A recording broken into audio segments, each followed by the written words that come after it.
Hi friends, మన కొత్త requirement అయితే వచ్చింది. పూర్తి వివరాల కోసం వీడియో మొత్తం చూడండి. హాయ్ ఫ్రెండ్స్, మనకి కొత్త రిక్వైర్మెంట్ అయితే వచ్చింది. The cotton corporation of India నుంచి. అయితే ఇక్కడ అప్లికేషన్ స్టార్టింగ్ డేట్ వచ్చేసరికి మనకి 9th July 2026, ఎండింగ్ డేట్ వచ్చేసరికి 24th July 2026. ఇక్కడ పోస్టులు చూసుకున్నట్లయితే మనకి 7 పోస్ట్స్ అయితే ఉన్నాయి. దీంట్లో ఫస్ట్ పోస్ట్ వచ్చేసరికి అసిస్టెంట్ మేనేజర్కి సంబంధించి ఒక వేకెన్సీ అయితే ఉంది.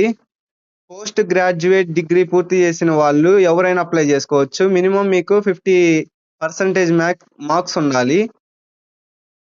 నెక్స్ట్ వచ్చేసరికి అసిస్టెంట్ మేనేజర్కి సంబంధించి దీంట్లో కూడా ఒక వేకెన్సీ అయితే ఉంది. దీనికి MCA MBA పూర్తి చేసిన వాళ్ళైతే ఎలిజిబుల్ అవుతారు. తర్వాత మేనేజ్మెంట్ ట్రైన్ మార్కెటింగ్ సంబంధించి MBA పూర్తి చేసిన వాళ్ళైతే అప్లై చేసుకోవచ్చు. దీంట్లో మొత్తం మనకి 8 వేకెన్సీస్ అయితే ఉన్నాయి. తర్వాత మేనేజ్మెంట్ ట్రైన్ అకౌంటెంట్కి సంబంధించి 8 వేకెన్సీస్ అయితే ఉన్నాయి. CA CMA వాళ్ళకి అయితే ఎలిజిబుల్ అవుతారు. జూనియర్ కమర్షియల్ ఎగ్జిక్యూటివ్కి సంబంధించి BSc అగ్రికల్చర్ పూర్తి చేసి ఉండాలి. 50 వేకెన్సీస్ అయితే ఉన్నాయి. జూనియర్ అసిస్టెంట్ అకౌంటెంట్కి వచ్చేసరికి బీకామ్ పూర్తి చేసి ఉండాలి. దీంట్లో మనకి 50 వేకెన్సీస్ అయితే ఉన్నాయి.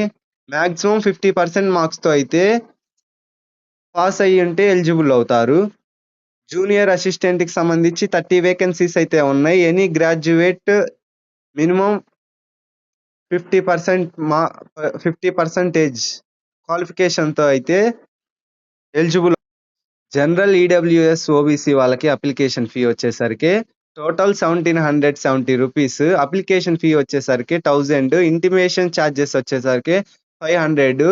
GST వచ్చేసరికి 18%. మొత్తం కలిపి 1770 రూపాయలు అయితే కట్టాలి దీనికి, అప్లికేషన్ ఫీకి. ST SC వాళ్ళకైతే 500 ఏమో ఇంటిమేషన్ ఛార్జెస్, 90 రూపీస్ ఏమో GST, మొత్తం 590 అయితే కట్టాలి. Thank you friends. Subscribe my channel. Video నచ్చినట్టయితే లైక్, షేర్ చేయండి. Thank you.